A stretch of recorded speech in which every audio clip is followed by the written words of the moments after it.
अब प्रश्न हम आज जो लेकर आए हैं वह स्ट्रेस से रिलेटेड है, तनाव से रिलेटेड है। आज हम लोग पढ़ेंगे तनाव क्या होता है, तनाव किन किन माध्यमों से मिलता है। तो एक क्वेश्चन ये हो गया। दूसरा क्वेश्चन हम लोग पढ़ने वाले हैं तनाव के प्रकार, ठीक है। और तीसरा क्वेश्चन ये है कि तनाव पर कैसे काबू पाना है, तनाव पर कैसे नियंत्रण पाया जा सकता है। तो यह 3 प्रकार से तनाव का क्वेश्चन अगर पूछेगा लॉन्ग में तो तीनों क्वेश्चन पूछेगा, अगर शॉर्ट में पूछेगा तो सीधे स्ट्रेस के बारे में, तनाव के बारे में बोलेगा। जहाँ पे आप तनाव क्या होता है, तनाव का क्या क्या स्रोत है, इसको लिख देंगे तो 5 नंबर मिल जाएगा, ठीक है। चलिए हम लोग यहाँ पे पहला देखते हैं तनाव और उसके सोर्सेज के बारे में। देखिए तनाव क्या होता है। तो जब कोई व्यक्ति, अभी हम लोग इसके तनाव के बारे में देख रहे हैं, तनाव के अर्थ के बारे में देख रहे हैं, ठीक है। देखिए जब कोई व्यक्ति जीवन में आने वाली महत्वपूर्ण ज़रूरतों को पूरा करने में सक्षम नहीं होता है तब वह तनाव या चिंता में रहने लग जाता है, जो कि एक शारीरिक प्रक्रिया है। किंतु जब इस तनाव या चिंता पर व्यक्ति का नियंत्रण न रहे और बराबर मानसिक अंतर्द्वंद चलता रहे तो यह तनाव व चिंता एक मनोवैज्ञानिक समस्या बन जाता है, क्योंकि व्यक्ति का व्यवहार व विचार सकारात्मक से ज़्यादा नकारात्मक की तरफ बढ़ने लगता है। देखिए तनाव क्या होता है। तो तनाव जो होता है, तनाव नॉर्मली जो है यह एक व्यक्ति के जीवन में एक ऐसा समस्या है, एक ऐसा सिचुएशन होता है जहाँ पे व्यक्ति जो है अपने महत्वपूर्ण चीज़ों के लक्ष्य को या काम को करने में असक्षम हो जाते हैं, मीन्स सक्षम नहीं हो पाते हैं, और तब वह व्यक्ति तनाव या चिंता में रहने लगता है, जो कि एक शारीरिक प्रक्रिया है। जाहिर सी बातें हैं, आप जो भी काम करते हैं और वो काम अगर आपका असफल हो जाता है, काम पूरा नहीं हो पाता है, तो आप कहीं ना कहीं स्ट्रेस में आपका दिन बीतने लगता है, चिंता में आप जाने लगते हैं, और जिस भी चीज़ से चिंता हो वह चिंता स्ट्रेस, तनाव का रूप लेता है, ठीक है। तो एक प्रकार से एंजाइटी जो है स्ट्रेस का ही हिस्सा है, जहाँ पे आपको किसी भी चीज़ के प्रति जैसे ही एंजाइटी होता है, चिंता होता है, तो तनाव जो है बनता ही बनता है। समझ रहे हैं चीज़ को। अब यह जो चीज़ें होता है यह एक शारीरिक जो है प्रक्रिया होता है, यह एक फिजिकली प्रोसेस होता है। कौन? यह हमारा स्ट्रेस। चीज़ों को समझ गए। चलिए अब होता यह है कि अगर हम ये तनाव या चिंता पर नियंत्रण अगर नहीं करते हैं और बराबर मानसिक अंतर्द्वंद हमारा जो है रहता है, तो फिर आगे जो है यही तनाव मानसिक समस्या बन जाता है, मनोरोग बन जाता है, ठीक है। क्योंकि इसमें होता यह है कि व्यक्ति के शारीरिक क्रिया को प्रभावित करता है। जो व्यक्ति ज़्यादा तनाव चिंता में रहता है उसका देखते होइएगा कि व्यवहार जो है ज़्यादातर नकारात्मक चीज़ें की तरफ चला जाता है, ठीक है। मतलब पॉजिटिव से ज़्यादा उसका व्यवहार जो है निगेटिव की तरफ ढलने लगता है, और यही जो है व्यक्ति के अंदर क्या पैदा करता है, तनाव को पैदा करता है, चिंता को क्रिएट करता है। तो यही नॉर्मली हमारा तनाव या चिंता हुआ। चीज़ों को समझ गए। चलिए तो ये लिख दीजिएगा। अब हम लोग तनाव के एग्जैक्ट परिभाषा देखते हैं। देखिए तनाव एक चिंता उत्पन्न करने वाली अवस्था है। तनाव क्या है? तनाव एक सिचुएशन होता है। जैसे ही व्यक्ति का कोई काम या कोई भी लक्ष्य में असफल होता है तो व्यक्ति स्ट्रेस में जाने लगता है, ठीक है। जैसे ही काम बिगड़ा व्यक्ति स्ट्रेस में जाता है, और जैसे ही व्यक्ति स्ट्रेस में जाता है तो व्यक्ति को चिंता सताने लगता है, ठीक है। और वही अवस्था जो है व्यक्ति को असमंजस जो है गड़बड़ाने लगता है, सामंजस्य क्षमता जो है क्या होता है, गड़बड़ा जाता है, और व्यक्ति अपने जिम्मेदारी वह घटना का कारण जो है उनका सामंजस्य क्षमता बन जाता है। मतलब अगर व्यक्ति कोई काम असफल हो गया और उस असफल के कंडीशन में व्यक्ति अपने आप को स्टेबल नहीं रख पाता है, सामंजस्य नहीं बना पाता है अपने सिचुएशन के साथ, मीन्स उसका जो सामंजस्य क्षमता है वह गड़बड़ा गया, और वही जो है व्यक्ति के अंदर चिंता पैदा करता है, और वही चिंता व्यक्ति को स्ट्रेस लाता है, ठीक है। तो यह तनाव की परिभाषा है। क्या परिभाषा है? कि तनाव एक चिंता उत्पन्न करने वाली अवस्था है जिसकी उत्पत्ति व्यक्ति के जीवन में उसकी सामंजस्य क्षमताओं से ज़्यादा जिम्मेदारी व घटना का कारण बनती है। मतलब औकात से ज़्यादा अगर किसी चीज़ का हम जो है ले लेंगे, अगर वो चीज़ हमसे नहीं होता है तो यही कारण हमारा बन जाता है तनाव का, ठीक है। तो यह किसने कहा? रिचर्ड लेजरस ने कहा। रिचर्ड लेजारस ने कहा कि तनाव एक चिंता उत्पन्न करने वाली अवस्था है जिसकी उत्पत्ति व्यक्ति के जीवन में सामंजस्य क्षमताओं में ज़्यादा जिम्मेदारी व घटना का कारण बनता है। मतलब हम अपने जीवन में सामंजस्य जो है ज़्यादा जिम्मेदारी व घटना जो है ले लेते हैं अपने ऊपर बोझ, और चाहते हैं कि हम सबसे जो है सामंजस्य स्थापित करके रखें, लेकिन ऐसा होता नहीं है। कहीं ना कहीं तो गड़बड़ाएंगे ही, और यही व्यक्ति के अंदर गड़बड़ाने के बाद चिंता उत्पन्न कर देता है, और यह तनाव का स्थिति होता है। यह किसने कहा? तो यह रिचर्ड लेजरस ने कहा, ठीक है। तो रिचर्ड लेजरस के याद रखिएगा कि तनाव क्या होता है, ठीक है। चलिए, या इसी को अगले भाषा में हम लोग कह सकते हैं कि तनाव एक मानसिक स्थिति है जिससे व्यक्ति किसी बाह्य या आंतरिक खतरा होने पर महसूस करता है। अगर तनाव एक मानसिक स्थिति है जहां व्यक्ति को ये लगता है कि हमें किसी न किसी बाहरी या आंतरिक जो है चीज़ों से खतरा है, ठीक है, और इस कारण व्यक्ति चिंता में जाता है, और वह चिंता व्यक्ति के अंदर तनाव पैदा करता है, ठीक है। या तनाव शारीरिक आवश्यकताओं के प्रति प्रतिक्रिया प्रदर्शित करने का माध्यम है। मतलब हमें क्या आवश्यकता है यह व्यक्ति के तनाव भी बताता है। अगर कोई व्यक्ति तनाव में है तो समझिएगा कि उस व्यक्ति किसी न किसी चीज़ को लेकर तनाव में है। मतलब अगर उसको वो चीज़ें मिल जाए तो वह व्यक्ति तनाव से जो है अलग हो जाएगा, तनाव खत्म हो जाएगा। तो इसलिए तनाव जो है शारीरिक आवश्यकताओं के प्रति प्रतिक्रिया को भी प्रदर्शित करने का एक माध्यम है। तो इस प्रकार से तनाव का अलग अलग जो है एक रिचर्ड लेजरस ने दिया। उसके बाद और सारे हैं। तो आप लोग को जो भी तनाव के बारे में पता हो वो लिख दीजिएगा आसानी के साथ, ठीक है। चलिए ये हो गया हमारा, यहाँ पे इंग्लिश दिया गया है, आप लोग इंग्लिश इसको देख लीजिएगा, समझ गए। अब हम लोग एक चीज़ देखेंगे, तनाव के कितने स्रोत होते हैं, कहाँ कहाँ से तनाव मिलते हैं, मीन्स सोर्सेज ऑफ स्ट्रेस। तनाव के क्या क्या स्रोत होते हैं, किन किन चीज़ों से हमें जो है तनाव मिलता है, हमें चिंता होती है और चिंता वह तनाव बनाता है, किन किन चीज़ों से देख लीजिए। पहला है संकटकारी, ठीक है, कैटास्ट्रोफ फैक्टर। पहला है क्राइसिस फैक्टर, मतलब संकटकालीन, ठीक है। दूसरा है मुख्य जीवन की घटनाएं। कुछ ऐसे घटनाएं होते हैं जो जीवन में घटित होता है जिससे व्यक्ति को तनाव होता है। कुछ ऐसे समस्या होते हैं जो हमेशा डेली होते रहता है और वह सूक्ष्म जो है तनाव कारक होता है। मतलब वह छोटा सा जो है कारण बनता है तनाव के उत्पन्न करने का, दैनिक समस्या जो डेली होने वाला समस्या हो सकता है। नेक्स्ट है परिवेश तनाव कारक। परिवेशक तनाव कारक का मतलब होता है कि आपके आसपास के वातावरण में जो तनाव पैदा करने वाला चीज़ें हैं वही परिवेशक तनाव कारक होते हैं। तो चार्ट याद रखिएगा, पहला संकटकालीन तनाव कारण, ठीक है। दूसरा है मुख्य जीवन के घटनाएं, दैनिक समस्या और परिवेशक तनाव कारक। ये चार ऐसे स्रोत है जहाँ से आपको जो है तनाव या चिंता उत्पन्न हो सकते हैं। चीज़ों को समझ गए। चलिए पहला पॉइंट यहाँ पे कह रहा है कि संकटकालीन, या इसी को हम लोग प्रलय कारक कहते हैं। संकटकालीन का मतलब होता है कि ऐसे फैक्टर, ऐसे कारक जो भविष्यवाणी नहीं की जा सकती है, जिसकी भविष्यवाणी नहीं किया जा सकता है। इन कारकों पर व्यक्ति का कोई नियंत्रण नहीं होता है। उदाहरणार्थ प्राकृतिक आपदाएं, दैवीय विपदाएं आदि।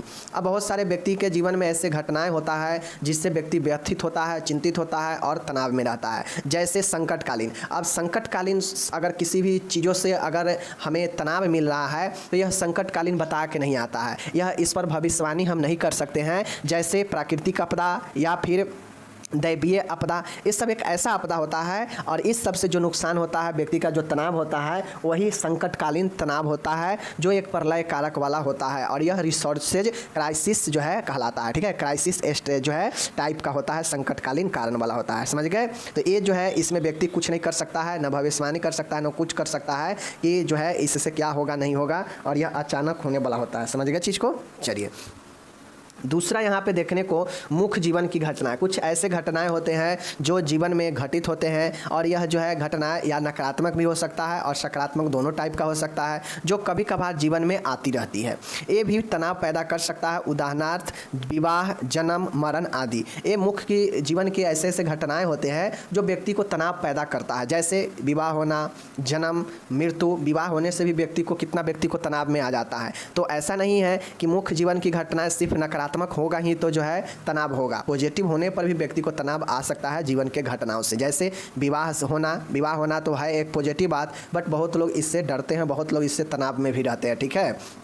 दूसरी चीज़ें हैं जन्म, मरण, इस सब के सब मुख्य जीवन घटनाएं हैं, ठीक है। तीसरा यहाँ पे आप लोग देखिएगा, तीसरा चीज़ें क्या है। तीसरा है दैनिक समस्या या सूक्ष्म तनाव। दैनिक समस्या का मतलब होता है कि हमारे जीवन में बहुत सारे ऐसे समस्याएं हैं जो छोटी छोटी कार्यों को जो है अवरुद्ध करने के लिए, या छोटे छोटे कार्यों को जो है पूर्ण न होने पर, या विरोधी विचारधारा वाले व्यक्ति आपको अगर मिल जाता है कहीं पे, तो उन सब से भी जो है व्यक्ति को तनाव पैदा होता है। और यह स्रोत जो है दैनिक आपके उत्पन्न करने वाले तनाव होते हैं, ठीक है। तो यह दैनिक समस्या के कारण भी आपके जो है यह तनाव हो सकते हैं, ठीक है। जैसे आप कहीं गए और कहीं आपको ऐसे व्यक्ति मिल गया जिससे आपका बात नहीं बनता है, आपका विचार उसका विचार में मेल नहीं खाता है, तो वो जो कुछ बोलेगा आपको पसंद नहीं, आप जो बोलेंगे उसको पसंद नहीं, और इसके थ्रू जो है व्यक्ति को तनाव में भी चला जाता है। ऐसे बहुत सारे दैनिक समस्या होते हैं जो आपके डेली लाइफ में घटित होते हैं और उन सब से भी जो है क्या होता है, व्यक्ति को तनाव में रहते हैं। तो यह सूक्ष्म होता है या दैनिक समस्या वाला होता है, तो ये तनाव पैदा करता है, ठीक है। नेक्स्ट देखिएगा यहाँ पे तीसरा जो है आप लोग के सामने में है दैनिक समस्या हो गया, देख लीजिए ये हो गया। अब यहाँ पे हो गया, इसमें 4 कॉन्फ्लिक्ट तनाव उत्पन्न करने वाले। अब हम लोग जानते हैं कि डेली बाय डेली जो तनाव पैदा करने वाला जो कारण हो सकता है उसमें 4 टाइप्स के होते हैं, ठीक है, 4 टाइप के चीज़ें होता है। एक होता है अप्रोच कॉन्फ्लिक्ट आप लोग अंतर्द्वंद आगे देखेंगे। एक होता है अप्रोच, एक होता है एविडेंस, एक होता है अप्रोच एवॉइडेंस और एक होता है मल्टीपल अप्रोच एवॉइडेंस। तो ये कुल 4 प्रकार के आपके कॉन्फ्लिक्ट होते हैं जो व्यक्ति को दैनिक जीवन में तनाव उत्पन्न कर सकते हैं। कौन कौन? Approach avoidance, approach avoidance, multiple approach avoidance. और यह चारों व्यक्ति के दैनिक जीवन में उत्पन्न करने वाले तनाव कारक होते हैं। एंड चौथा है एम्बिएंट स्ट्रेस फैक्टर, परिवेशी तनाव कारक। परिवेशी तनाव कारक के मतलब होता है कि आसपास होने वाले घटित होने वाले घटनाओं से व्यक्ति को जो प्रभाव पड़ता है और उससे व्यक्ति जो चिंता ग्रसित होता है और तनाव होता है वह परिवेश तनाव होता है। परिवेश मतलब होता है आसपास के वातावरण। तो जैसे शोरगुल होना, प्रदूषण होना, भीड़ भाड़, यातायात, ये सब हमारे आसपास होने वाला जो है घटना होता है और इससे व्यक्ति का जो है तनाव आता है तो उसे हम लोग परिवेशिक तनाव कारक कहते हैं। मीन्स अपने आसपास के होने वाले तनाव को कारण बताते हैं, ठीक है। तो ये कुल 4 प्रकार याद रखिएगा। कौन कौन याद रखिएगा? तो दैनिक समस्या के कारण होने वाला उत्पन्न तनाव कारक, ठीक है। उसके बाद जो है हम लोग देखे हैं परिवेशक तनाव कारक। इसके बाद हम लोग एक और चीज़ देखे हैं जिससे तनाव पैदा होता है। देख लीजिए, मैं बता देता हूँ आपको, यहाँ पे मैं बता देता हूँ। मुख्य जीवन की घटनाएं, ठीक है, दैनिक समस्या और संकटकालीन, ये चारों स्रोत जो है व्यक्ति के जीवन में तनाव पैदा करता है, ठीक है। चलिए, ये चारों के चारों मैंने बता दिया। यहाँ पे इंग्लिश दिया गया है, आप लोग इंग्लिश वाले इंग्लिश में पढ़ लीजिएगा, PDF डिस्क्रिप्शन में मिल जाएगा, ठीक है। चलिए, अब यहाँ पे देखिए, अब नेक्स्ट क्वेश्चन बनता है कि तनाव का वर्गीकरण कैसे करना है, स्ट्रेस का क्लासीफाई कैसे करना है। मेरे डियर, तनाव को अलग अलग आधारों पर वर्गीकृत किया गया है। मीन्स तनाव को अलग अलग आधारों पर बांटा गया है। मुख्यतः आपको 3 चीज़ों को ध्यान में रखना है। पहला है प्राकृतिक आधार पर, प्रकृति के आधार पर, नेचर के आधार पर यानी स्वभाव के आधार पर। दूसरा है उद्देश्य के आधार पर, बेसिस के आधार पर। और तीसरा आपका यहाँ पे है अवधि या लक्षणों के आधार पर। मात्र 3 चीज़ें याद रखना है, एक प्राकृतिक, ठीक है, एक प्रकृति के आधार पर, एक उद्देश्य के आधार पर, ठीक है। चलिए, यहाँ पे देखिए, प्रकृति के आधार पर। प्रकृति के आधार पर तनाव मात्र 2 प्रकार के होता है। पहला तनाव होगा हमारा प्रकृति कैसा है, पॉजिटिव प्रकृति। सकारात्मक तनाव द्वारा व्यक्ति को अपने जीवन में कुछ प्राप्त करने का अवसर प्राप्त होता है, क्योंकि यह तनाव प्रेरक के रूप में व्यक्ति को उच्चतम प्रदर्शन करने हेतु प्रेरित करता है। यह स्वास्थ्य के लिए लाभप्रद होता है। पॉजिटिव स्ट्रेस का मतलब होता है कि व्यक्ति के अंदर अगर कोई ऐसे चीज़ें हैं जो पॉजिटिव है, भले वो स्ट्रेस के रूप में है, तनाव के रूप में है, व्यक्ति उसको ज़्यादा सीरियसली ले रहा है, लेकिन है वह क्या चीज़, पॉजिटिव, तो इससे व्यक्ति के जो है लक्ष्य के प्राप्ति करने में व्यक्ति को जो है एक प्रेरक के रूप में काम करता है। सीधा जानिए कि सकारात्मक जो तनाव होता है वह व्यक्ति के जीवन में एक प्रेरक का काम करता है और उसको आगे जो है एक उच्चतम प्रदर्शन करने हेतु प्रेरित करता है, मतलब अच्छा करने हेतु प्रेरित करता है। तो यह प्रकृति के आधार पर पॉजिटिव हो जाएगा, ठीक है, जो व्यक्ति के लिए लाभदायक होता है। दूसरा है नकारात्मक तनाव, means negative stress. Negative stress का मतलब होता है कि यह तनाव जो है स्वास्थ्य के लिए हानिकारक होता है। इसकी उत्पत्ति व्यक्ति द्वारा सामाजिक, आर्थिक और शारीरिक, संगठनात्मक, भावनात्मक समस्याओं का सामना करने के दौरान होता है। पॉजिटिव वाला देखे हैं तो वहाँ पे व्यक्ति को प्रेरित करता है, बढ़िया है, वह व्यक्ति को जीवन में अच्छा करने के लिए प्रेरित करता है, वह स्वास्थ्य के लिए लाभदायक है। बट ये जो नकारात्मक जो तनाव है यह व्यक्ति के स्वास्थ्य के लिए हानिकारक है। यह जो है उत्पन्न होता है व्यक्ति के जो है जीवन में होने वाले घटनाओं से रिलेटेड जो है यह समस्या के कारण उत्पन्न होता है और इसे हम लोग नकारात्मक क्या कहते हैं, तनाव कहते हैं। समझ गए? तो प्रकृति के आधार पर मात्र स्वभाव के आधार पर 2 प्रकार के, एक ऐसा स्वभाव जो नकारात्मक होगा जो स्वास्थ्य के लिए सही होगा और दूसरा ऐसा जो नकारात्मक हो जो स्वास्थ्य के लिए हानिकारक हो और साथ में यह जीवन में भी समस्याओं को जो है सामना करने के दौरान आता है, ठीक है। दूसरा है उद्देश्य के आधार पर, गोल के आधार पर। अब उद्देश्य कैसा होगा देख लीजिए। पहला है आनंद प्रदान करने वाला तनाव। आनंद प्रदान करने वाला तनाव का मतलब होता है वैसा तनाव जो व्यक्ति को सकारात्मक जो है काम करता हो, प्रेरक के रूप में काम करता हो और बेहतर कार्य करने के लिए प्रेरित करता हो, जिससे व्यक्ति के जीवन में आनंद की प्राप्ति होता हो और व्यक्ति को जो है कार्य करने के लिए प्रेरणा प्रदान करता हो, साथ में परिस्थितियों के साथ अनुकूल रहने में सहायता प्रदान करता है। तो आनंद कब आता है? जब हमारा काम सब हमारे फेवर में होगा, हमारे अनुकूल होगा, हम बेहतरीन काम करेंगे, तब न जाके हमको आनंद मिलेगा उस काम में। तो यही कहता है लक्ष्य के आधार पर, उद्देश्य के आधार पर कि आनंद प्रदान करने वाला तनाव वैसा तनाव जो व्यक्ति को आनंद प्रदान करे, सुखमय जो है प्राप्त करवाए, ठीक है, प्रेरित करे व्यक्ति को बेहतर काम करने के लिए। तो ये सब के सब जो है व्यक्ति को प्लेजर देता है, हैप्पीनेस वाला स्ट्रेस होता है, ठीक है। इसी प्रकार से हम लोग जो है उद्देश्य के आधार पर देख रहे हैं। तो दूसरा है डिस्ट्रेस, स्ट्रेस मीन्स दुखद प्रदान करने वाला तनाव, ऐसा तनाव जो व्यक्ति के जीवन में छोटी छोटी समस्या जो है उत्पन्न करता हो और व्यक्ति जो है क्या करता हो कि उससे परेशान होता हो, वह जिंदगी में व्यक्ति को जो है सामंजस्य में जो है सामना करने की योग्यता नहीं देता है और इससे व्यक्ति को दुख होता है। और दुख जो होता है तो दुख से व्यक्ति को जो तनाव आएगा वह दुख प्रदान करने वाला तनाव होगा, समझ गए। इसकी यह व्यक्ति को हानि पहुँचाने वाला प्रेरक काम करता है। इसकी उत्पत्ति परिस्थितियों के अनुसार होती है, जब व्यक्ति की आवश्यकता उसकी असमर्था और योग्यता से अधिक हो जाता है। मीन्स कमाने का है 2 रुपया और खर्चा कर रहे हैं 4 रुपया, मतलब औकात से ज़्यादा मेरा आवश्यकता हो गया, तो यह कहीं ना कहीं हमारा तनाव पैदा ही करेगा और इस प्रकार से व्यक्ति के कार्य करने की क्षमता ह्रास होता है, जिससे व्यक्ति जो है दुख महसूस करता है और तनाव में रहता है। तो यह दुख प्रदान करने वाला तनाव हो गया, उद्देश्य के आधार पर हुआ, ठीक है। तीसरा है अवधि या लक्षणों के आधार पर। अवधि या लक्षणों के आधार पर का मतलब होता है कि इसमें कितने देर का कौन कौन से अवधि का लक्षण होता है।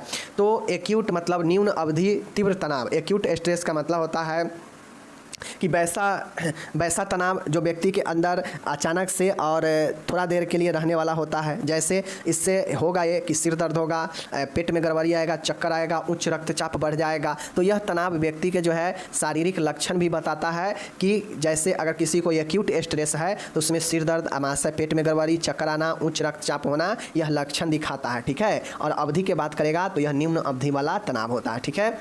तो अवधि और लक्षण साथ में देखते चल रहे हैं।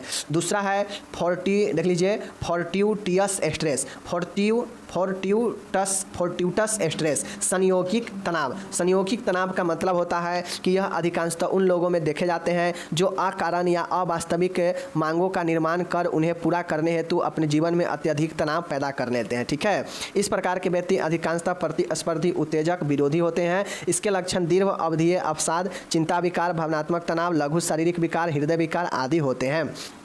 संयोगिक तनाव का मतलब होता है कि जैसे व्यक्ति औकात नहीं है लेकिन काम ठान लिए है कि हम इस काम को पूरा कर लेंगे, लेकिन हम जानते हैं कि मेरा औकात ये काम करने के लायक नहीं है, फिर भी हम वो जो है अपने औकात से ज़्यादा उस काम को हम रिस्क ले लिए हैं कि नहीं हम करके दे देंगे। लेकिन जब वो काम नहीं होगा, चूँकि हमारा जो औकात है कम का है, लेकिन हम वो रिस्क ले लिए हैं, लेकिन वो रिस्क लेने के बाद भी काम नहीं हुआ, अब वह काम नहीं हुआ तो उससे व्यक्ति के अंदर जो है क्या होता है, जो तनाव का निर्माण होता है वह एक संयोगिक तनाव होता है। संयोगिक मतलब संयोजित, पहले से हम ऐसा ही कुछ ऐसा स्टेप उठा रहे हैं जो हमारे क्या होता है, संयोग बनता है तनाव होने का, समझ रहे हैं चीज़ को। चलिए, जिससे होता है कि व्यक्ति में चिंता विकार उत्पन्न होता है, गहरा डिप्रेशन में व्यक्ति जाता है और साथ में हृदय का प्रॉब्लम होता है, शारीरिक समस्या आता है, इमोशनल स्ट्रेस होता है। तो इस प्रकार से व्यक्ति का जो है यह तनाव संयोगिक तनाव कहलाता है, जो व्यक्ति अपने जीवन में अपने ज़रूरतों से ज़्यादा जो है क्या करता है, अत्यधिक जो है अपने चीज़ों को पूरा करने का प्रयास करता है, अपने ज़रूरतों को पूरा करने का प्रयास करता है और इसके फलस्वरूप व्यक्ति जो है अपने औकात से ज़्यादा जो है बोझ उठाने के बाद अगर वह बोझ नहीं उठ पाता है तो फिर जाके यह संयोगिक तनाव में आ जाता है और यह लक्षण पैदा करता है चिंता विकार, भावनात्मक तनाव, लघु विकार, हृदय, इस सब का जो है आपके साथ में डिप्रेशन का लक्षण भी दिखाता है। तो यह संयोगिक तनाव हो गया, ठीक है। चलिए, तीसरा देखिएगा दीर्घ अवधीय तनाव। दीर्घ अवधीय तनाव का मतलब होता है कि यह तनाव व्यक्ति के लिए खतरनाक और रोग कारक होते हैं। इसमें व्यक्ति शारीरिक, मानसिक और भावनात्मक रूप से असमान हो जाता है। यह तनाव व्यक्ति को दीर्घ अवधि तक तनाव उत्पन्न करने वाले कारकों के संपर्क में रहने के कारण होता है। उदाहरण के लिए असुखी विवाह, नौकरी न मिलना, गरीबी, दीर्घावधि रोग, संबंधों में बिखराव, पारिवारिक समस्या।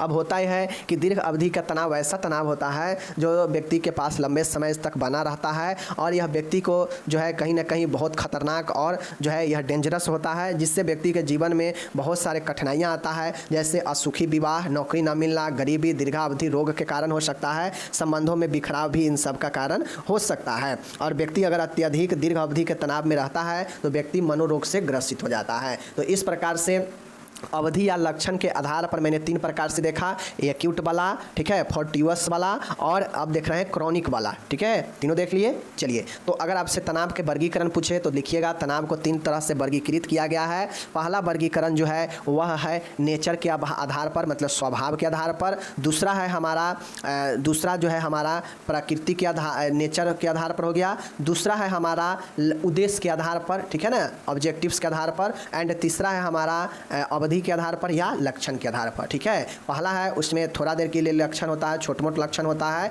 और वह चला जाता है, जो एक्यूट वाला होता है। बीच वाला होता है जो संयोगिक होता है, जो अपने मन से हम इतना ज़्यादा बोझ ले लेते हैं और वह बोझ हमसे नहीं चल पाता है और उस बोझ के कारण जो है हमें जो तनाव उत्पन्न होता है वह संयोगिक होता है। एंड तीसरा जो होता है यह व्यक्ति के जीवन के लिए काफ़ी खतरनाक होता है, जो व्यक्ति के जीवन में लंबे समय तक बना हुआ रहता है तनाव, और इस प्रकार के तनाव व्यक्ति को मनोरोग से ग्रसित कर देता है, ठीक है। तो यही 3 आप लोग तनाव के वर्गीकरण में लिख दीजिएगा। ओके, चलिए यहाँ पे इंग्लिश दिया गया है, जिन लोगों को देखना है on the basis of nature, ठीक है, on the basis of goal, and तीसरा है basis of duration and symptoms. तीनों याद रखिएगा।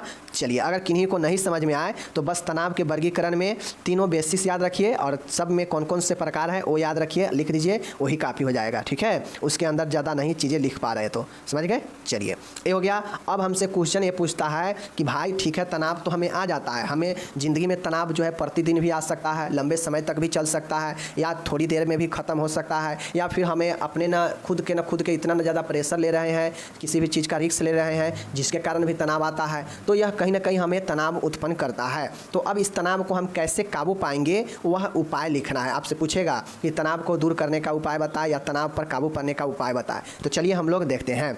तनाव को कम करने का या तनाव पर काबू पाने का निम्नलिखित तरीके हैं, निम्नलिखित युक्तियां हैं। चलिए हम लोग यहाँ पे देखते हैं। पहला है ध्यान लगाकर एकाग्र होकर काम करना चाहिए। अगर आप तनाव में रह रहे हैं तो आप जो भी जो है काम करते हैं या जहाँ भी हैं तो वहाँ पर ध्यान लगाकर या एकाग्र होकर मेडिटेशन के रूप में काम करें। यह आपके मेडिटेशन मतलब तनाव दूर करने में मेडिटेशन बहुत बड़ा भूमिका निभाता है, मतलब ध्यान लगाना और एकाग्र होना, ठीक है।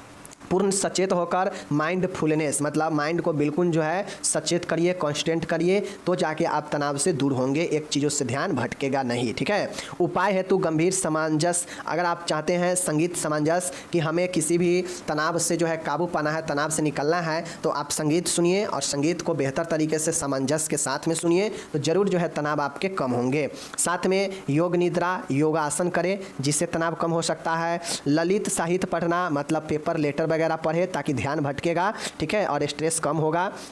प्रार्थना करें, प्रेयर करें। अगर आप प्रेयर करते हैं, प्रेयर से ध्यान भटकता है और व्यक्ति का मन शांत होता है, ठीक है। विश्राम तकनीक, रिलैक्सेशन टेक्निक्स, अगर आपको बहुत ज़्यादा प्रॉब्लम हो रहा है, तनाव आ रहा है, बार बार चिंता आप सोच रहे हैं किसी चीज़ के प्रति, तो आप जो है विश्राम कीजिए, रिलैक्स रहिए, यह तकनीक बहुत ही अच्छा है। ह्यूमर मतलब हास्य क्रियाएँ, कुछ ऐसा काम करें जिससे हंसी आए, वैसा काम करना चाहिए। नेक्स्ट है शारीरिक व्यायाम, फिजिकल एक्सरसाइज करिए और अपने आप को व्यस्त रखिए। प्राकृतिक वातावरण में समय व्यतीत कीजिए, क्योंकि प्राकृतिक वातावरण के साथ माइंड हमारा सामंजस्य बैठाने से माइंड शांत होता है। एंड 11 है प्राकृतिक औषधियों का उपयोग, ऐसे औषधियों का उपयोग करें जो नेचुरल रूप में उपलब्ध हो, जो शरीर के लिए ज़्यादा नुकसानदायक ना हो। नेक्स्ट है 12 नंबर समय का प्रबंध, टाइम मैनेजमेंट का जो है ज़रूर ध्यान रखें, क्योंकि अगर आप टाइम मैनेजमेंट नहीं देते हैं तो इससे भी व्यक्ति के अंदर जो है तनाव पैदा होता है, ठीक है। योजना व निर्णय करना या योजना बनाना या निर्णय करना, यह भी एक महत्वपूर्ण जो है आपके तनाव पर काबू पाने का एक उपाय है। नेक्स्ट है द्वंद्व समाधान, कॉन्फ्लिक्ट रिसोल्यूशन, अगर आप द्वंद्व को समझा लेते हैं, मतलब एक ही समय में 2 तरह के जो मन में भाव उत्पन्न हो रहा है, अगर उसका आप समाधान निकाल लेते हैं तो तनाव जो है बहुत हद तक कम जाएगा। नेक्स्ट है सामाजिक क्रियाएं, कुछ ऐसा काम करें जो सोशल एक्टिविस्ट हो, और ऐसे में अगर आप सामाजिक कार्य करेंगे तो आप समाज के लोगों के साथ ज़्यादातर रहेंगे, तो आपका जो है ध्यान क्या होगा, भटकेगा। तो यह सब के सब जो है तनाव का पर काबू पाने का एक उपाय है जो मैं आपको बता दिया। आप लोग जितना हो सके एग्जाम में अच्छे से बेहतर ढंग से लिखिएगा, ठीक है। मैंने क्या बताया कि ध्यान लगाकर एकाग्र होकर आप टेंशन को कम कर सकते हैं, पूर्ण सचेत होकर जो है उपाय हेतु संगीत का सामंजस्य कर सकते हैं, योग निद्रा कर सकते हैं, साहित्य पेपर वगैरह आप पढ़ सकते हैं, ठीक है। प्रार्थना करना, विश्राम तकनीक करना, हास्य क्रियाएं, शारीरिक व्यायाम, प्राकृतिक वातावरण में समय व्यतीत करना, ठीक है, प्राकृतिक औषधियों का उपयोग करना, समय प्रबंध, योजना का निर्णय और योजना बनाना, यह सब के सब जो है हमारे तनाव पर काबू पाने का एक उपाय है। द्वंद्व का समाधान और सामाजिक क्रियाएं, ये सब अगर आप करेंगे तो आपको तनाव जो है बिल्कुल ही कम हो सकता है। तो इस प्रकार से हमने आपको यहाँ पे तनाव से रिलेटेड तीनों क्वेश्चन, तनाव क्या होता है, तनाव का क्या रिसोर्सेज है ये भी मैंने बता दिया, तनाव का वर्गीकरण मैंने बता दिया, साथ में तनाव पर कैसे काबू पा सकते हैं ये भी मैंने आपको बता दिया। तो समझ गए। आज की इस वीडियो में हम लोग जो पढ़ने वाले हैं, मैंने उस वीडियो में कहा भी था कि समाज के लक्षण अगले वीडियो में करेंगे, तो आज हम लोग समाज के लक्षण करेंगे, साथ में प्राथमिक समूह, द्वितीयक समूह और प्राथमिक और द्वितीयक समूह की क्या विशेषता है यहाँ से भी हम देखेंगे, क्योंकि एग्जाम में आपको प्राथमिक समूह और द्वितीयक समूह के बीच में अंतर बहुत बार पूछा गया है 5 नंबर में, तो ये आपको देखना पड़ेगा, वीडियो इंपॉर्टेंट है। तो चलिए शुरू करते हैं। ध्यान से देख लीजिए, बिहेवियर साइंस कर रहे हैं जिसमें साइकोलॉजी और सोशियोलॉजी दोनों है। तो आज हम जो वीडियो लेकर आए हैं यह समाज के लक्षण या विशेषता को लिखना है। समाज के क्या कैरेक्टरिस्ट होता है, क्या सोसाइटी का जो है विशेषता होता है, क्या लक्षण है, आज इस लक्षण को हम लोग देखेंगे। एग्जाम में आपसे सिंगल प्रश्न 5 नंबर में भी पूछा जा सकता है कि समाज के लक्षण बताएं, तो समाज के यही लक्षण है। चलिए कौन कौन से लक्षण है देखिएगा। तो आप लोगों को पहले ही पता है, हम लोग पढ़े हैं कि समाज क्या है। समाज एक सामाजिक संबंधों का एक जाल है। समाज नॉर्मली कहा जाए तो यह एक संबंधों का जाल है जिसमें एक दूसरे के बीच में संबंध को बताता है, समझ गए, वही समाज होता है। समाज एक अमूर्त है, सोसाइटी इज अब्स्ट्रैक्ट। आपको सबसे पहला इसका विशेषता ये ध्यान में रखना है कि समाज अमूर्त है। अमूर्त कैसे है? समाज एक अमूर्त अवधारणा है क्योंकि यह व्यक्तियों का समूह न होकर उसमें पनपने वाले सामाजिक संबंधों का जाल है। मैंने पहले ही बताया कि समाज एक सामाजिक संबंधों का जाल है। अब ऐसा नहीं है कि समाज जो है आपका व्यक्तियों का समूह होता है, समझ गए।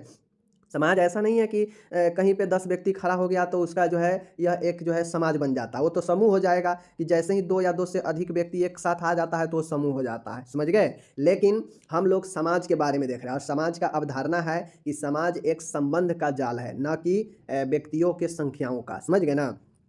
तो समाज एक अमूर्त अवधारणा है क्योंकि यह व्यक्तियों के समूह नहीं होकर उसमें जो भी पनपने वाले संबंध है, रिश्ते हैं, सब उसका जो है जाल होता है, पहला पॉइंट। दूसरा इसका कैरेक्टरिस्ट यानी लक्षण या विशेषता कहिए, समाज मिलनसार होता है। लोगों की मिलनसार भावना के कारण ही समाज में सामाजिक समूह एवं समाज की स्थापना होती है एवं लोग इसमें रह सकते हैं। माय डियर, आप समझिए, आपके गांव में एक दूसरे से लोग मिल के रहते हैं, भले वह कोई भी जाति के हो, उससे कोई फर्क नहीं पड़ता है, लेकिन सब एक दूसरे, जिसका घर मान गए आपके घर के पास आपके बिरादरी आपके कास्ट के घर नहीं है, फिर भी आप उससे मिलजुल कर कैसे रहते हैं? क्योंकि कहीं ना कहीं आप उससे एक अटैचमेंट है, आपके साथ उसका अपनापन है, वो आपके सुख दुख में आ रहा है, आप उसके सुख दुख में जा रहे हैं, तो यही एक प्रकार से संबंध हो गया, समझ गए। और यही संबंध जो है एक समाज का निर्माण करता है और ये बहुत बड़ी चीज़ होती है कि समाज में एक दूसरे के मदद करके ही समाज को स्थापित करता है। अगर हम आप में नहीं जाएंगे, आप मेरे मदद नहीं करेंगे तो क्या होगा? ये बिखराव होता है, यह समाज से इससे टूट पड़ता है। तो समाज में मिलनसार एक बहुत बड़ा इसका जो है समाज का लक्षण विशेषता होता है, पहला। दूसरा पॉइंट, तीसरा है समाज जो है म्यूचुअल अवेयरनेस, पारस्परिक जागरूकता होता है। समाज में एक पारस्परिक जागरूकता होता है, समाज में लोगों के बीच में एक दूसरे के प्रति जागरूकता होता है, अवेयरनेस होता है, समझ गए ना। एक दूसरे के प्रति जानते हैं, एक दूसरे के ख्याल रखते हैं, पारस्परिक जो है जागरूकता एक दूसरे के प्रति होता है समाज में। ओके, तीसरा पॉइंट। चौथा है लाइकनेस, समानता। समाज में समानता का सिद्धांत समाज के लिए आज भी आवश्यक है। समानता समाज के लिए निर्माण में महत्वपूर्ण भूमिका निभाती है। जैसे लोग समानता के आधार पर सामाजिक समूह का निर्माण करते हैं या उससे जुड़ते हैं। अब समानता, लाइकनेस, जैसे गांव में जाइएगा तो गांव में जो है लोग जो है आपको राजनीतिक तौर पर जो है भटका सकता है और राजनीतिक फायदा लेने के लिए आज भी लोग कहता है कि जाति के आधार पर जो है भेदभाव करता है। बट आज भी मैं आपको बता दूं हकीकत क्या है। मैं अपने गाँव के पास देखता हूँ और अपने एरिया में कि एक सबसे छोटे जो वर्ग के लोग हैं वह भी जो है मेरे घर पर आते हैं और मैं भी उनका रिस्पेक्ट करता हूँ, वो भी मेरे को रिस्पेक्ट करते हैं, समझ गए। दूसरी चीज़ें कि ऐसा नहीं है कि वह छोटे वर्ग के जो है निचले तबके के लोग हैं या उसका बच्चा है तो उससे घृणा हम लोग करते हैं, नहीं। वो लोग दिन भर हमारे दरवाजे पर, घर में तक, सब में जाता है, प्रेम से रहता है। तो ऐसा नहीं है, गांव में समानता, समाज में एक समानता जो है, समाज का एक विशेषता यह है कि वहाँ पे समानता होता है, लाइकनेस, समझ गए। समानता होना भी चाहिए और होता भी है। समानता नहीं होगा, एक दूसरे के ऊंच नीच दिखाएंगे, एक दूसरे के जो है डेमोरलाइज करेंगे, घटिया दिखाएंगे, तो इससे क्या होगा? एक दूसरे में संबंध गड़बड़ा जाएगा और फिर आप जो है अलग रास्ता, वो अलग रास्ता करेगा, फिर आपका रहना मुश्किल हो जाता है समाज में। और जब समाज में व्यक्ति ही नहीं रहेगा तो फिर समाज काहे का, समझ रहे ना। तो समाज में समानता एक बहुत जरूरी होता है, ओके, और यह इसका लक्षण बताता है। पांचवा है भिन्नता, डिफरेंसेज। समाज में समानता की तरह भिन्नता भी उसका एक अंग है। अब समाज में समानता होता है तो भिन्नता भी होता है, समझ गए। समाज में जिस प्रकार से समानता एक लक्षण है, विशेषता है समाज का, उसी प्रकार से भिन्नता भी एक अंग है समाज का। प्रत्येक समूह को समानता बनाती है लेकिन भिन्नता उससे बांधती है। जैसे परिवार में भिन्न उम्र, लिंग एवं कार्य के लोग साथ में रहते हैं। जैसे जैसे एक परिवार में अगर मान गए 5 सदस्य है, तो 5 सदस्यों का एक समूह आपका परिवार बना दिया, और परिवार एक प्रकार का प्राथमिक समूह होता है, जो जिसमें घनिष्ठता, अपनापन होता है, वो प्राथमिक समूह होता है। आगे पढ़िएगा पता चलेगा। तो माय डियर, मान गए भिन्नता। भिन्नता का मतलब है कि एक ही परिवार में 2 स्त्री है, 2 पुरुष है, समझ गए? 4 लोग हैं, समझ गए? 4 लोग में 2 पुरुष है, 2 स्त्री है, समझ गए ना? तो क्या हो गया, ये लिंग और ये लिंग, दोनों लिंग भिन्न है, बट दोनों में समानता क्या है कि दोनों का संबंध जो है इतना मजबूत है कि हो सकता है बाप बेटी का हो, पति पत्नी का हो, समझ गए ना, दादा दादी का हो। इस प्रकार से ऐसे संबंध है कि इन सब में जो है परस्पर जोड़ कर रखता है। लेकिन अलग क्या करता है, भिन्न क्या कर रहा है, तो इधर ये अपना फीमेल का है और इधर ये मेल का है, तो दोनों में भिन्नता भी है। तो समाज में भिन्नता भी होता है, समझ गए ना? तो इस चीज़ को ध्यान में आपको रखना है। बहुत सारे आपके घर में ही देख लीजिए, आप कुछ और काम करते हैं, किसी को कुछ और काम में इंटरेस्ट है, तो कार्य के आधार पर भी जो है भिन्नता होता है। तो ये चीज़ें होता है समाज में, भिन्नता भी समाज का भिन्नता भी, डिफरेंस भी एक आपके लक्षण होते हैं। आगे है सहयोग एवं संघर्ष, कोऑपरेशन एवं कॉन्फ्लिक्ट। सहयोग के द्वारा समाज में लोगों को एक दूसरे से बांधने का कार्य किया जाता है, और एवं संघर्ष द्वारा लोग के एक दूसरे से अलग होते हैं। माय डियर, देखते होइएगा कि गांव में, समाज में लोग जो है एक दूसरे को काफ़ी आगे आते हैं मदद करने के लिए। इससे जो एक दूसरे के प्रति जो बंधन होता है वह बंधता है, मजबूत होता है सहयोग करने से। लेकिन जैसे ही ये संघर्ष शुरू हो जाएगा, एक दूसरे के बीच में जो है कंपटीशन चालू हो जाएगा, तो वह अलग भी कर देगा, समझ गए ना? तो ये समाज में सहयोग और संघर्ष चलते रहता है ज़िंदगी भर। क्योंकि आप किसी समाज में आप अपने आसपास रहिएगा, तो ऐसा नहीं है कि सबसे आपके अपनापन ही रहेगा, सबसे जो है आपको एक जैसे ही बना रहेगा। किसी से लड़ाई भी हो जाता है, किसी से बात भी नहीं बनता है, समझ गए ना? तो वही चीज़ें हैं कि यहाँ पे सहयोग भी होता है, तो यहाँ पे संघर्ष भी होता है। ओके, आगे है परिवर्तनशील, एवर चेंजिंग। समाज धीरे धीरे परिवर्तित तो होते रहता है, यह लंबे समय तक स्थिर नहीं रहता है। अब समाज जो होता है यह परिवर्तित होते रहता है, ऐसा नहीं है कि आज जो है वह कल नहीं है। अब जैसे खुद मानिए कि आपके परिवार में अभी जो है 4 लोग हैं, समझ गए? एक पिता है, समझ गए, एक माता है और एक अपने हैं, एक पत्नी है। अभी 4 लोग हैं, समझ लीजिए।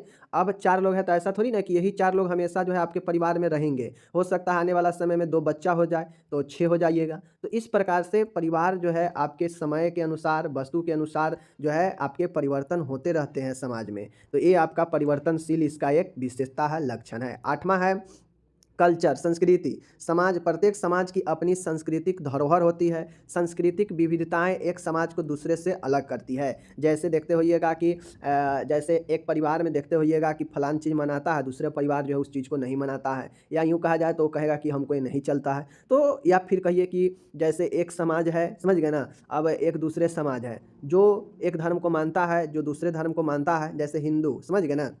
हिंदू लोग हैं, तो ये अपना क्या करते हैं, दूसरा अपना ये अलग इनका परंपरागत सब चीज़ है, कल्चर है। उसी प्रकार से एक दूसरा है जैन धर्म है, बौद्ध धर्म है, इनका एक अपना ही अलग अलग जो है कल्चर है। तो ये कल्चर क्या कर रहा है, ये आपके बांट रहा है। एक कल्चर क्या कर रहा है, एक कल्चर एक दूसरे को अलग करता है। सांस्कृतिक, सभी समाज का अपना अपना सांस्कृतिक धरोहर होता है। जैसे हिंदू में सबका जो है अलग अलग देवता का मानना, चढ़ावा चढ़ाना, समझ गए? शादी विवाह में खूब जो है उल्लासपूर्वक सब चीज़ करना, इस प्रकार से रहता है ना। तो लेकिन बहुत सारे धर्म में ऐसे नहीं होते हैं। बहुत सारे धर्म में पूजा पाठ को बेकार माना जाता है, समझ गए ना? बहुत सारे जो है लोग पूजा पाठ से भागते हैं, समझ गए? चढ़ावा चढ़ाने से भागते हैं, किसी को दान देने से भागते हैं। लेकिन हिंदू में गरीब आ जाएगा, उसको खिला देगा, दान दे देगा। तो ये चीज़ें अलग करता है, इसका एक अपना अलग ही संस्कृति है, इसका एक अपना ही अलग संस्कृति है। तो कल्चर सबका अपना अपना समाज को अलग करता है, और ये विशेषता है। तो इस प्रकार से मैंने 8 पॉइंट आपको समाज के विशेषता बताया कि समाज का जो कल्चर है अलग अलग सब समाज का होता है। पहला विशेषता, समाज कभी भी एक जैसे नहीं रहता है, यह हमेशा परिवर्तनशील रहता है। दूसरा, तीसरा है समाज में सहयोग और संघर्ष चलते रहता है। समाज में भिन्नता भी पाया जाता है, समाज में समानता भी पाया जाता है। समाज में पारस्परिक जागरूकता होता है एक दूसरे के बीच में। मिलनसार, समाज में जो व्यक्ति रहते हैं एक दूसरे के भावना मिलनसार के होते हैं। समाज एक अमूर्त है, समझ गए? तो इसलिए यह 8 पॉइंट आपको विशेषता इसका या लक्षण का ये ध्यान में रखना पड़ेगा। कोई दिक्कत नहीं। चलिए अब आगे प्रश्न की तरफ चलेंगे। समाज और समाज का प्रकार पहले पढ़ा दिए थे, यहाँ पे लक्षण बता दिए। अब आप लोग इसको क्लियर कर लीजिएगा। ओके, चलिए यहाँ पे इंग्लिश भी दे रखे हैं, जो लोग भी इंग्लिश वाले हैं अपना इंग्लिश में क्लियर कर लीजिएगा। अब माय डियर हम लोग यहाँ पे चलते हैं, सामाजिक समूह का अर्थ लिखकर परिभाषित कीजिए। माय डियर कहता है कि सामाजिक समूह को अर्थ लिखकर परिभाषित कीजिए, और अब हम लोग चलेंगे सोशल ग्रुप के तरफ, सामाजिक समूह के तरफ। अब हमारा समाज खत्म हो गया और यही समाज जो है समूह में जो है बढ़ता है। तो चलिए समूह को देखते हैं। सामाजिक समूह समाजशास्त्र में एक महत्वपूर्ण अवधारणा है तथा समाजशास्त्र विषय का केंद्र बिंदु है। अब ये जो समूह वाला बात होता है यह समाजशास्त्र का एक महत्वपूर्ण अवधारणा है और समाजशास्त्र का एक केंद्र बिंदु भी है। कौन? सामाजिक समूह, सोशल ग्रुप। ओके। सामाजिक समूह मनुष्यों का एक ऐसा जमघट गैदरिंग है जिसमें परस्पर सामाजिक संबंध पाए जाते हैं। समूह कहने का अर्थ होता है कि गैदरिंग, जमघट, जहाँ पे दो या दो से अधिक लोगों का जमावड़ा हो, भीड़ हो, तो वही एक समूह बनाता है और उसके बीच में संबंध जो है पाए जाते हैं। समूह के सदस्य कुछ समान हितों या स्वार्थों के कारण आपस में एक दूसरे से संबंध रहते हैं और इससे सदस्यों में परस्पर जागरूकता भी पाया जाता है। जैसे आप अपने खुद घर में लीजिए, ठीक है, घर में 5-6, समझ गए, 5-6 आदमी है, समझ गए, तो पिता पुत्र का ये हमेशा रहता है कि मेरे लिए गार्जियन हमारे लिए सब चीज़ कर देंगे, घर बना देंगे, बंगला बना देंगे, इस तरह से सब स्वार्थ लगा रहता है और इसी स्वार्थ के चलते तो एक दूसरे के सब जो है संबंध रहता है, समझ गए, कि अच्छे से पढ़ा लिखा देंगे, करियर बना देंगे। तो इस प्रकार से जागरूकता सभी सदस्यों के बीच में पाया जाता है। स्वार्थ हित में कहा जाए या कुछ समान हित में कहा जाए, एक दूसरे से सब संबंध रहते हैं, चाहे जैसे भी हो, चाहे स्वार्थ के लिए हो, चाहे समान हित के लिए हो या कुछ अलग तरह के बातें हो, सबके लिए जो है कुछ भी तरीके के बातें हो, एक दूसरे से संबंध रहते हैं और इसके सदस्यों में परस्पर जागरूकता पाया जाता है। सामाजिक संबंध समूह वाला। आगे चलिए। समाजशास्त्रियों ने सामाजिक समूह को परिभाषा भिन्न भिन्न तरीके से दी है, समझ गए, कैसे कैसे दिया है। मैकाबियर एवं पेज के अनुसार सामाजिक समूह से हमारा तात्पर्य है व्यक्तियों के उस संकलन से है जो एक दूसरे के साथ विशेष संबंध स्थापित करते हैं। समूह का निर्माण तभी होता है जब आपको कभी न कहीं दो व्यक्ति होगा ही, समझ गए, एक इधर दोनों मिलेगा तो वह समूह ही बनाएगा। दो या दो से अधिक जैसे ही मिलेगा तो वह समूह ही बताएगा। तो आपके परिवार में भी 5-6, 3-4 जो है लोग रहते हैं तो वह भी एक प्रकार के समूह ही होता है और आपके परिवार में भी जो सदस्य होते हैं एक दूसरे के प्रति जो है स्वार्थ की भावना रखिए या अपने हित की भावना रखिए, कुछ ना कुछ उम्मीद से ही जो है सभी सदस्य एक दूसरे के परस्पर संबंध में रहते हैं, समझ गए ना। तो यही चीज़ें हैं। तो मैकाबियर और पेज ने भी यही कहा कि सामाजिक समूह से हमारा मतलब है कि व्यक्ति के उस संकलन से है जो एक दूसरे के साथ विशेष संबंध को स्थापित करते हैं, समझ गए। तो यही जो है आपके मैकाबियर और पेज साहब ने कहा। बाकी सीधा समझिए कि सामाजिक समूह का मतलब होता है कि दो या दो से अधिक व्यक्ति जब परस्पर संबंध को स्थापित करते हैं और कहीं ना कहीं उनके संबंधों के बीच का कारण होता है कुछ न कुछ अपने हित की ख्याल या फिर स्वार्थों के लिए हो, चाहे कुछ समान चीज़ों के लिए हो, सभी के लिए संबंध का कुछ न कुछ उद्देश्य रहता है और यही जो है आपका सामाजिक समूह को बनाता है। सामाजिक समूह क्या होते हैं इसके विशेषता को प्राथमिक समूह। अब ये समूह दो प्रकार के होता है, एक प्राथमिक और एक द्वितीयक समूह, समझ गए। प्राथमिक समूह जो होता है क्या है और इसके क्या लक्षण है, तो चलिए बातें करते हैं, एकदम अच्छे से समझिएगा। क्वेश्चन यहाँ से पूछ देगा कि सामाजिक समूह क्या होता है बताइए, प्राथमिक और द्वितीयक समूह के बारे में बताइए विशेषता सहित 10 नंबर में, तो आपको बताना पड़ेगा, ठीक है ना। प्राथमिक समूह, उस समूह को प्राथमिक समूह कहा जाता है जिसके सदस्यों में आमने सामने के संबंध पाए जाते हैं, जैसे पति पत्नी, समझ गए, जो है माता पुत्र, पिता पुत्री, माता पुत्री, दादा दादी, समझ गए, पोता पोती, मतलब वैसा समूह, प्राथमिक समूह वैसा समूह कहा जाता है और वैसा समूह कहा जाता है जिनमें सदस्यों का, चूँकि समूह का मतलब ही होता है कि सदस्य, जिनमें 4-5, 2 से अधिक सदस्य हो, तो उन सदस्यों के बीच जो आमने सामने का जो संबंध होगा, अर्थात सदस्य प्रत्यक्ष रूप से एक दूसरे के संपर्क में आते हैं और यही जो है हमारा प्राथमिक समूह कहलाता है, समझ गए ना। चलिए, मैकाबियर एवं पेज के अनुसार देख लीजिए फिर से। मैकाबियर एवं पेज के अनुसार प्राथमिक समूह का सरलतम, प्रथम एवं अत्यंत सार्वभौमिक रूप है। प्राथमिक समूह जो है समूह का सबसे सरल, आसान, प्रथम और अत्यंत सार्वभौमिक रूप है, मतलब यूनिवर्सल रूप है, जिसमें कुछ लोग संगति, परस्पर सहायता, समान प्रश्नों की चर्चा तथा किसी समान नीति की खोज करते हैं या उसको क्रियान्वित करने के लिए समूह खाते हैं, आमने सामने आते हैं। अब प्रथम जो समूह होता है 2 दोस्तों के बीच में भी बन सकता है, समझ गए, 3 कर्मचारियों के बीच में भी बन सकता है, 4 जो है आपस में घूम रहे दोस्तों के बीच में भी बन सकता है। लेकिन सीधा कहने का मतलब है कि कोई भी समूह बनेगा, छोटा समूह होगा जिसमें डायरेक्ट एक दूसरे के बीच में संबंध होगा, समझ गए, उसका कुछ ना कुछ उद्देश्य होगा समूह बनाने का, और यही जो है आपका मैकाबियर एवं पेज साहब ने भी कहा यही चीज़ें। रही बात प्राथमिक समूह की विशेषता की, तो देखिए मैं अभी बता देता हूँ। मैं बहुत आसानी से समझाता हूँ। अब ऐसा नहीं है कि ये जो इस पर लिखा है ना, उसी को एकदम रटे मारना है और जाके एग्ज़ाम में इसी सब को छापना है, नहीं। मैं ये पीडीएफ आपको पढ़ने के लिए देता हूँ ताकि आप खुद से भी आइडिया ले सकें। बाकी जो मैं बताता हूँ, जो अगर आप सुनते हैं, दिमाग में अगर आपका चला जाता है और यह एग्ज़ाम में अगर सीरियल अच्छा से छाप के आ जाइएगा मेरे सुने हुए बात को, तो मैं गारंटी लेता हूँ कि आपको कोई नहीं काट सकता है। लेकिन लाइन बाय लाइन अगर पढ़ने का कोशिश कीजिएगा, तो इसके लिए तो बुक बहुत है, समझ गए ना? इसके लिए तो बुक बहुत है, आप बुक को भी पढ़ सकते हो, समझ गए ना? यही चीज़ें हैं। अब चलिए, प्राथमिक समूह का क्या जो है आपका विशेषता है। प्राथमिक समूह छोटा आकार में होता है। प्राथमिक समूह के निर्माण के लिए सदस्यों की संख्या कम होनी चाहिए। समूह में सदस्य जितने कम होंगे उनका सामाजिक संबंध उतना ही घनिष्ठ होगा, मतलब मजबूत होगा। समूह का आकार बना होने पर सदस्य में संपर्क में कांटेक्ट में कमी आती है और उनसे अंतःक्रिया भी कम होता है, जिससे वह कोई मतलब नहीं रह जाता है जो है समूह बनाने का। तो समूह का मतलब होता है प्राथमिक समूह छोटा होनी चाहिए, और यह छोटा होता भी है। छोटा रहता है 3, 4, 5 सदस्यों का, इसीलिए इसके बीच में जो सदस्यों के बीच में जो संबंध होता है मजबूत होता है, घनिष्ठ होता है। दूसरा है शारीरिक समीपता, फिजिकल क्लोजनेस। प्राथमिक समूह के लिए शारीरिक समीपता मुख्य विशेषता है। इस विशेषता के कारण व्यक्तियों में घनिष्ठ संबंध स्थापित हो जाते हैं, जैसे पति पत्नी में दोनों फिजिकल क्लोजनेस आता है, समझ गए, दोनों आपस में रहते हैं, समझ गए। उसी प्रकार से भाई बहन भी जो है बिल्कुल परस्पर क्लोज रहते हैं, समझ गए। पिता पुत्री क्लोज रहते हैं, माता पुत्र क्लोज रहते हैं, यानी शारीरिक नज़दीक, समझ गए, शरीर के नज़दीक फिजिकल क्लोजनेस जो है आपके, यह जो है प्राथमिक समूह की एक विशेषता है।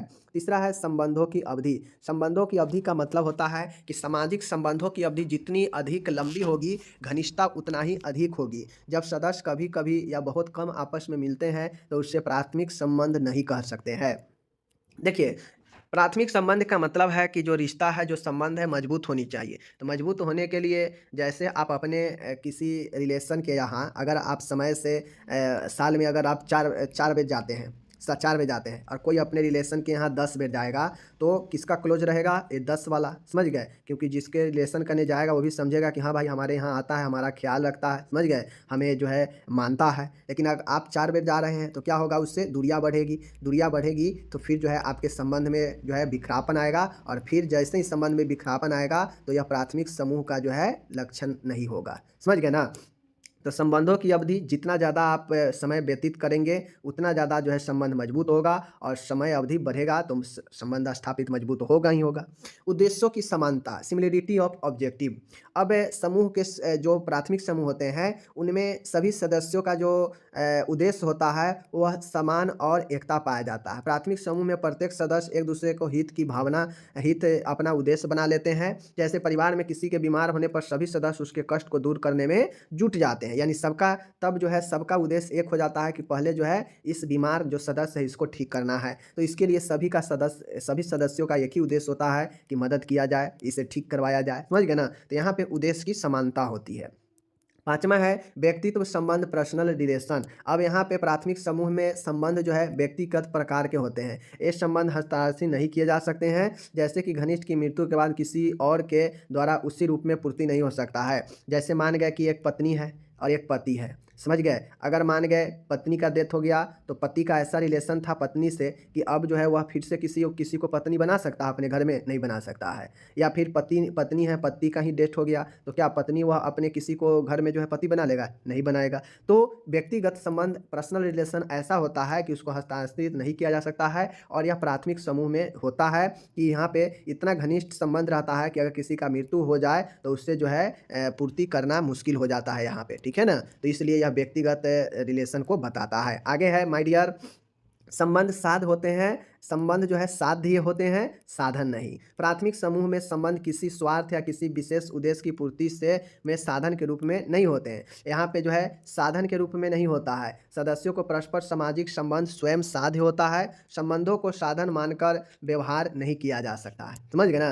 संबंध साध्य होते हैं, साधन नहीं। यह मतलब जो सदस्य प्राथमिक समूह है यह आपके रिलेशन बनाने का साधन नहीं है, यह साध्य होता है। अब देखते होइएगा आजकल लोग क्या करता है, जरूरत के लिए संबंध बनाता है और जैसे ही जरूरत पूरा हो गया कहेगा कि bye bye, tata bye bye. तो ऐसा वो सही नहीं होता है, वह प्राथमिक समूह नहीं होता है, समझ गए ना। जैसे आपके परिवार में आपका अगर शादी हो जाएगा तो चाहे आपके साथ कोई भी प्रॉब्लम होगा, पत्नी जो है किसी को छोड़कर नहीं जाती है, अगर सही में हो गई तब। लेकिन अगर आप जो ये प्यार व्यार वाला जो खेल चलता है आजकल, देखते होइएगा कि जैसे ही मतलब निकल जाता है छोड़कर चला जाएगा या चली जाती है, तो कहीं न कहीं यह टेम्परेरी है, यह आपके प्राथमिक जो है ही नहीं। तो संबंध साध होते हैं, साधन नहीं, लेकिन आजकल साधन ही ज़्यादा बन गया है, समझ गए ना? इसीलिए टेम्परेरी रहता है। संबंध इच्छा अनुसार होते हैं, रिलेशंस आर स्पॉन्टेनियस। संबंध इच्छा अनुसार होते हैं। संबंध संपूर्ण होते हैं, रिलेशन आर इंक्लूसिव। संबंध जो है वो कंप्लीट होते हैं, संपूर्ण होते हैं। संबंध में ऐसा नहीं है कि थोड़ा जो है हम रिलेशन में आए और थोड़ा जो है नहीं, मतलब कोई भी संबंध बनता है पूर्ण रूप से ही, संपूर्ण रूप से ही बनता है। तो इस प्रकार से कहा जाए प्राथमिक समूह समूह जो है आपका वह संपूर्ण होता है, इसमें का संबंध इच्छा अनुसार होता है। तो ये 8 पॉइंट विशेषता यहाँ भी आपको ध्यान में रखना है। चलिए एक बार और रिपीट करते हैं, प्राथमिक समूह में क्या क्या जो है विशेषता है। सबसे पहले प्राथमिक समूह छोटा आकार में होता है, यहाँ पे फिजिकल क्लोजनेस पाया जाता है, यहाँ पे संबंधों की अवधि के अनुसार जो है रिलेशन जो है तय होता है। अगर ज़्यादा समय दीजिएगा तो मजबूत होगा संबंध, नहीं दीजिएगा तो फिर कोई मतलब नहीं बनता है, और जब मतलब नहीं बनेगा तो वह प्राथमिक समूह है ही नहीं। चौथा है उद्देश्य की समानता, यहाँ पे जो भी समूह में सदस्य होते हैं सबका उद्देश्य एक जैसे होता है। जैसे अगर किसी का एक परिवार में सदस्य का तबियत गड़बड़ा जाए तो सबका उद्देश्य होता है कि ठीक करना, इससे ठीक करवाना।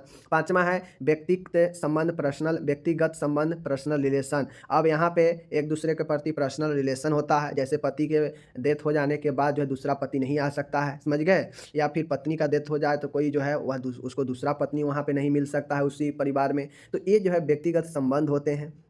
छठा है संबंध साध होते हैं, साधन नहीं होते हैं। संबंध इच्छा अनुसार होते हैं, संबंध संपूर्ण होते हैं। तो ये आपके हो गए यहाँ पे प्राथमिक समूह का विशेषता और प्राथमिक समूह के बारे में। चलिए आगे हम लोग, यहाँ पे इंग्लिश दिया गया है, इंग्लिश वाले डियर अपना इंग्लिश में देख लीजिएगा, ठीक है? आगे चलते हैं हम लोग। दूसरा प्रश्न है द्वितीय समूह। द्वितीय समूह क्या है, इसकी विशेषता को लिखे। तो फर्स्ट समूह आप लोग प्राइमरी समूह ग्रुप देखिए लिए। द्वितीयक समूह वह समूह होता है जिसके निर्माण के लिए आमने सामने के संबंध तथा घनिष्ठता की कोई आवश्यकता नहीं पड़ती है। यानी यह प्राइमरी ग्रुप के ठीक उल्टा होता है। प्राइमरी ग्रुप में वहाँ पे संबंध निर्माण के लिए, समूह निर्माण के लिए आमने सामने के संबंध और घनिष्ठता की आवश्यकता होती थी, बट यहाँ पे नहीं होगा, समझ गए? द्वितीय समूहों में उन गुणों का अभाव पाया जाता है जो प्राथमिक समूह में पाए जाते हैं। मतलब प्राथमिक समूह में जो चीज़ें होता है वह द्वितीय समूह में उसका कमी देखा जाता है, नहीं पाया जाता है। दूसरे शब्दों में ऐसे कह सकते हैं कि द्वितीय समूह में जो कुछ भी है वह प्राथमिक समूह में नहीं है, या फिर यूँ भी कह सकते हैं कि जो प्राथमिक समूह में है वह द्वितीय समूह में नहीं है, समझ गए? इसी चीज़ को लुंडबर्न एक जो है सोशियोलॉजिस्ट थे, लुंड वर्ग के अनुसार उन समूहों को द्वितीयक समूह मानते हैं जिनमें सदस्यों की संबंध, रिलेशन, अव्यक्तित्व मतलब पर्सनल नहीं है, हित प्रधान है मतलब अपने हित के लिए, व्यक्तिगत योग्यता पर आधारित होता है। लुंड वर्ग ने कहा कि द्वितीय समूह उसे मानते हैं जिनके सदस्यों के बीच जो संबंध होता है वह पर्सनल नहीं होता है, वहाँ पे अपने हित के लिए जो है होता है, हित प्रधान होता है, व्यक्तिगत योग्यताओं पर आधारित होता है, मतलब खुद के लिए होता है। तो लुंड वर्ग ने यही बताया, समझ गए? तो चलिए आगे अब इसके विशेषता को देखते हैं। तो इसके भी विशेषता अलग अलग है। जिस प्रकार से प्राथमिक समूह में देखे हैं कि वहाँ पे छोटा आकार है, तो यहाँ पे बड़ा आकार है। यहाँ पे बड़ा आकार होने के कारण एक दूसरे के बीच में घनिष्ठता नहीं पाया जाता है, क्योंकि यहाँ पे एक दूसरे के लोग जो सदस्य होते हैं वह जानते भी नहीं रहते हैं। जैसे एज फॉर एग्जाम्पल ले लिया जाए तो बात किया जाएगा कि आपका गांव और आपका ज़िला, तो ज़िला हो जाएगा आपका क्या चीज़, ज़िला आपका हो जाएगा, ज़िला जो हो जाएगा वह आपका हो जाएगा सेकेंडरी ग्रुप, और जो आपका गांव है या जो आपका मोहल्ला है वह आपका हो जाएगा प्राइमरी ग्रुप। कहीं न क्योंकि ज़िला से कम जनसंख्या आपके प्राइमरी में है, समझ गए? आपके गाँव में है, गाँव में बहुत लोगों को आप जानते हैं, लेकिन आप जो है ज़िला में कितने लोग को जानते हैं, नहीं जानते हैं पूरे जिला लेवल पर। तो ये जहाँ भी बड़ा, जैसे हो गया आपका राष्ट्र, समझ गए? राष्ट्र हो गया, तो पूरे नेशनल का बात करेगा तो आप पूरे नेशनल में आपका किससे किससे संबंध है, नहीं संबंध है, नहीं पता है, आपका जानते भी नहीं है लोगों को। तो नेशनल पूरे राष्ट्र की बात करेगा तो वह द्वितीयक समूह हो जाएगा। वहीं पे आपके परिवार की बात करेगा तो आप परिवार में सबको जानते हैं, परिवार में आपका रिलेशन है डायरेक्ट, तो वह आपका प्राथमिक समूह हो जाएगा। या गाँव की बात करेगा तो प्राथमिक समूह हो जाएगा, समुदाय का बात करेगा तो प्राथमिक समूह हो जाएगा, राष्ट्र के सामने, राज्य के सामने, समझ गए? चूँकि वह सब बड़ा बड़ा है, तो इसीलिए यह बड़ा आकार होता है इसका। दूसरा है शारीरिक समीपता नहीं होता है। इन सदस्यों की संख्या अधिक होने के कारण फिजिकल क्लोजनेस की आवश्यकता नहीं होती है। ऐसे समूहों में सदस्यों के बीच संपर्क एवं अंतःक्रिया कम होती है। अब जिस प्रकार से प्राइमरी में था कि वहाँ पे फिजिकल क्लोजनेस नज़दीक है, क्योंकि वहाँ पे पिता पुत्री, पति पत्नी, समझ गए, माता पुत्री, इन सब में क्लोजनेस पाया जाता है। बट यहाँ पे क्लोजनेस किससे पाया जाएगा, क्योंकि यह बड़े क्षेत्र की बात कर रहा है। द्वितीयक समूह मतलब बड़े क्षेत्र, और बड़े क्षेत्र में आप किसी को जानते हैं, किसी को नहीं जानते हैं, बहुत लोगों को नहीं जानिएगा, तो जिससे नहीं जानते रहिएगा कितना क्लोज आ जाइएगा, नहीं ना क्लोज आइएगा। तो यही चीज़ें हैं। दूसरा, यहाँ पे शारीरिक समीपता नहीं पाया जाता है। तीसरा, वहाँ पे व्यक्तिगत संबंध होता है, यहाँ पे इम्पर्सनल रिलेशन होता है, अव्यक्तिगत संबंध होता है, समझ गए ना।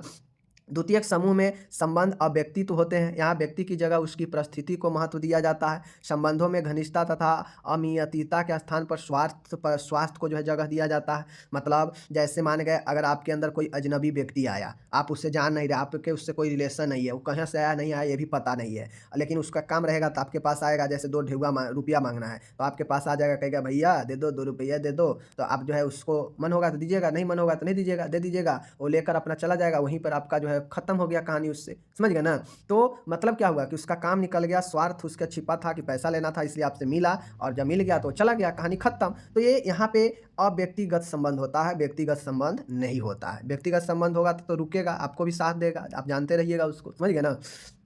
अनौपचारिक नियंत्रण, फॉर्मल कंट्रोल, द्वितीयक समूह में प्रथाओं, परंपराओं, जन रीतियों को महत्व नहीं दिया जाता है। संबंध कुछ निश्चित नियमों, व्यक्तिगत हितों, कार्य व स्थिति के द्वारा नियंत्रित होते हैं। जैसे अब हमारा देश है, देश कैसे चल रहा है, तो देश प्रशासनिक लेवल पर कानून के द्वारा चल रहा है। कानून ये नहीं जानता है कि फलाने चीज़ को हमको ये करना है, वो करना है। सभी परंपराओं को, सभी चीज़ों को जो है महत्व देता है कानून। कानून ऐसा थोड़ी ना कहता है यहाँ पे हिंदू लोग ज़्यादा रहता है तो इन्हीं को जो है ज़्यादा चलेगा, यहाँ पे तो सब चीज़ को मान्यता है, सबका मानता है। तो इसलिए यहाँ पे औपचारिक नियंत्रण के लिए जो है आपके कुछ निश्चित नियम तय किए गए हैं, जो कानून के द्वारा व्यक्तिगत हितों के लिए और कार्य स्थिति के द्वारा नियंत्रित किए जाते हैं, जबकि यहाँ पे प्रथाओं, परंपरा, जन रीतियों को महत्व नहीं दिया जाता है, समझ गए।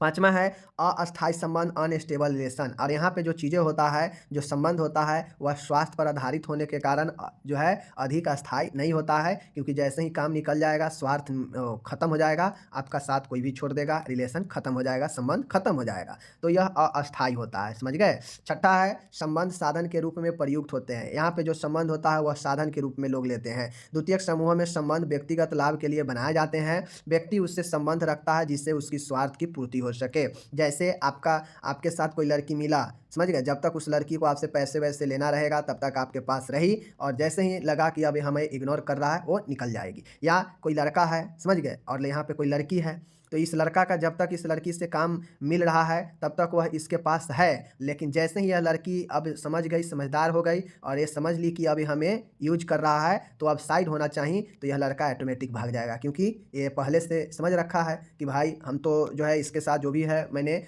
अपना जो है समय बिता लिया, अब हमें छोड़कर जाना है, तो ये बहाना ढूंढने लगता है। तो उससे यह साधन के लिए आया था, समझ गए ना। यानी यूँ कहा जाए तो स्वार्थ के लिए रिलेशन बनता है, तो वह संबंध जो है साधन वाला हो जाता है, कि जैसे ही साधन खत्म, अपना काम खत्म।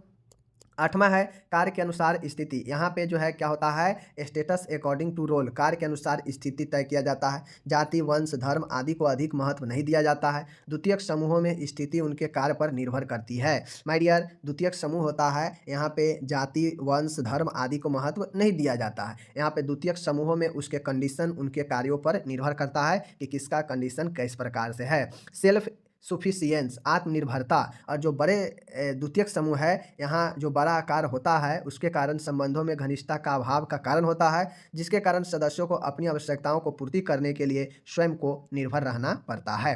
तो द्वितीयक जो क्षेत्र होता है वह काफ़ी बड़ा होता है। यहाँ पे एक दूसरे के बीच में संबंध जो है बहुत घनिष्ठ नहीं होता है, दूरी दूरी के दूरियाँ होती है। यहाँ पे संबंध अगर बनता भी है थोड़ी देर के लिए, तो वह स्वार्थ परे जो है आपका संबंध होगा, समझ गए, आत्म जो है अपने काम निकालने के लिए होगा। तो ये सब आपका जो है यहाँ पे टोटल इंग्लिश दिया गया है, आप लोग इसको अच्छे से देखिएगा। इंग्लिश वाले मैंने आपको दोनों प्राथमिक द्वितीयक समूह दोनों पढ़ा दिया, ठीक है। प्राथमिक समूह के उल्टा द्वितीयक समूह है, तो ये चीज़ एक बार रिपीट कर लीजिए। द्वितीयक समूह के विशेषता की बात करेगा, आत्मनिर्भरता होता है, कार्य के अनुसार स्थिति होता है, संबंध साधन के रूप में प्रयुक्त होते हैं, अस्थायी संबंध होता है, औपचारिक नियंत्रण होता है, अव्यक्तिगत संबंध होता है, शारीरिक समीपता आवश्यक नहीं है यहाँ पे, और बड़ा आकार होता है। तो इस प्रकार से सोशियोलॉजी का ग्रुप वाला और आपका सोसाइटी वाला समाप्त हो गया।